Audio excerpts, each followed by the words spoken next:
Remercier pour votre présence, toujours fidèle, à cette messe de souvenir qu'on fait une fois dans l'année, à l'occasion du 11 novembre, pour honorer tous nos anciens morts pendant les guerres. On a eu le plaisir d'avoir notre députée, Mme Paul-Orgeois, qui vous salue tous, mais qui s'excuse parce qu'elle avait des obligations familiales. Elle était obligée de repartir, sinon elle se serait jointe à nous.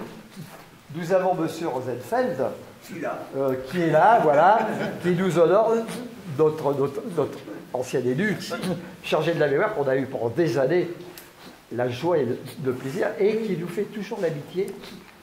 Voilà, mais mon cœur est toujours l'exemple de la fidélité. Voilà, donc merci beaucoup pour tout ça.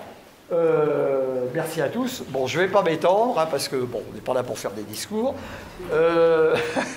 Je veux remercier aussi toujours nos amis de dans l'UNC qui préparent le pot. Donc, il est toujours le d'honneur magnifiquement. Donc, merci à eux, parce qu'eux, ils sont souvent dans l'ombre à la tâche, mais on ne les oublie pas. Merci à vous. Et évidemment, merci à tous les porte-drapeaux. Merci à tous nos porte-drapeaux. Jeunes, des petits jeunes, des très jeunes, etc. Enfin, la relève est là, la relève est assurée, ça nous rassure. Voilà, je pense qu'on aura peut-être le plaisir d'avoir peut-être des membres de la province du clergé qui viendront. Ils sont toujours aboutis après les messes par des obligations. Voilà, donc je n'en dis pas plus. Merci, merci, merci. Et je passe la parole à mon délégué général. Général, c'est à vous. Monsieur le Président, chers amis, je suis comme d'habitude très heureux d'être ici à Notre-Dame de la Croix, de Ménilmontant et d'être voir, je le vois souvent, Jean Latour, président du comité du 20e. Bon, je voudrais simplement en quelques mots évoquer ce qu'ont connu nos soldats en 1917, parce que ça a été une année terrible, ça a été une année terrible pour l'armée française. En 1917, ça a été une année très symbolique, il faut se souvenir, c'est l'année charnière du XXe siècle, c'est le tournant de la guerre, les États-Unis sortent de leur splendide isolement, ils rentrent en guerre, et la Russie, elle, sort de guerre, elle connaît deux révolutions, si je peux dire. La fin du système monarchique et puis l'instauration d'un système totalitaire qui va durer plus de 70 ans. La Grande-Bretagne promet la création d'un foyer national juif et par conséquent la question d'Orient, la déclaration Balfour, la question d'Orient prend une nouvelle dimension. Sont bien sûr les conséquences maintenant.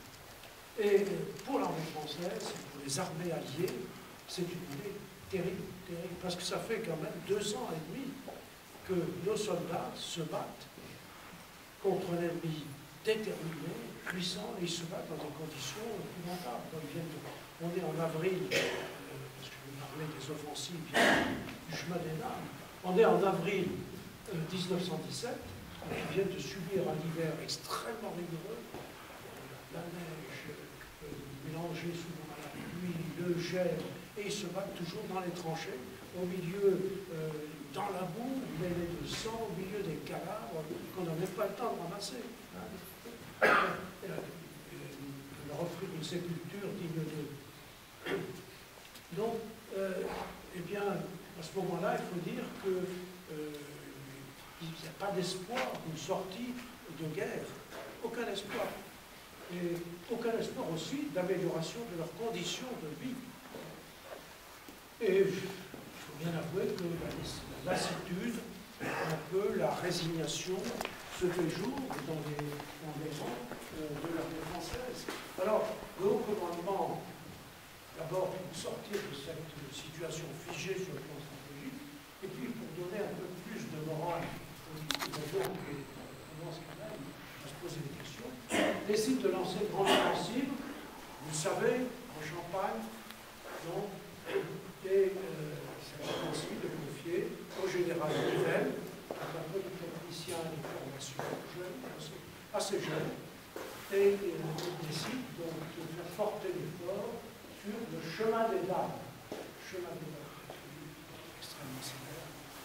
Et il masse devant le chemin des dames, qui est situé sur une crête, on peut dire, parce que je peux défiler mon régiment un soir de novembre dans des conditions épouvantables. Il avait connu des actions, des anciens poilus, c'est impressionnant. Donc, il masse, donc, face évidemment, face à la ligne il masse à peu près de 800 blocs et 10 000 pièces d'artillerie. Et face à des positions retranchées, une véritable forteresse, avec un réseau souterrain qui relie les différentes positions, et avec un réseau dense de mitrailleuses sous les abris et en plus, les avions supérieurs et aériens, 530 avions qui ont été alliés à 200. Donc ils ont connaissance exactement de la préparation défensive. Parfaitement, ça n'a pas été une surprise.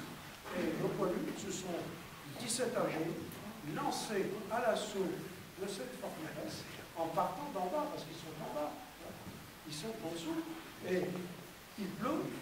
Et pour ceux qui connaissent la Champagne, dès qu'il pleut, le sol de Champagne se transforme en boue, ça vous colle aux pieds et vous avez au pied à peu près 1 kg à 2 kg plus la capote pliée. Et il s'agit de monter, vous voyez un peu ce que portaient les poilus de l'époque. Il s'élance à l'assaut le 17 avril, ce n'est pas la surprise dans la journée, bien sûr, les artilleries qui précèdent. Et leur mission, c'est de faire 100 mètres en 3 minutes. Impossible. C'est impossible. Et puis, comme c'est planifié, comme le feu roulant est planifié, bon, 100 mètres à 3 minutes, mais chaque fois, il perd du temps. Donc, le feu roulant se déplace, il est à 600, il est pas à 200 mètres, il est à 400 mètres, 500 mètres, 800 mètres. Donc, il n'y a plus d'artillerie, plus rien. Et il tombe, il se relève, et quand il se relève, on fait un milieu, il se trouve dans des barbelés qui n'ont pas été utilisés, et ils sont cochés par le tir des mitraillettes. Les troupes d'assaut, les premières troupes, c'est-à-dire les troupes coloniales, notamment les tirailleurs sénégalais, atteignent 50% d'objectifs et les 2 tiers des officiers. Et dans cette première semaine, 134 000 soldats français mis en combat. Donc 30 000 morts. C'est vrai. Donc, le général Nivelle avait promis de rompre le front ennemi en 24-48 heures. Et ça s'est pas passé. Et il y a un petit répit, et il décide de recommencer l'offensive. Il échoue. Donc la grogne se manifeste dans certaines unités de l'armée française. Et des sanctions sont prises pour les mutins, les choses parlent. Et le général Nivelle est relevé de son commandement, remplacé par le général Pétain, qui comprend bien la situation, qui maintient les sanctions, mais les humanise et réduit le strict minimum. Et justifie. Merci. Nos soldats vont se battre toute l'année tout ce qui reste de l'année 1917, en attendant l'arrivée des Américains, qui finiront par arriver. Et encouragés par les exploits de nos amateurs,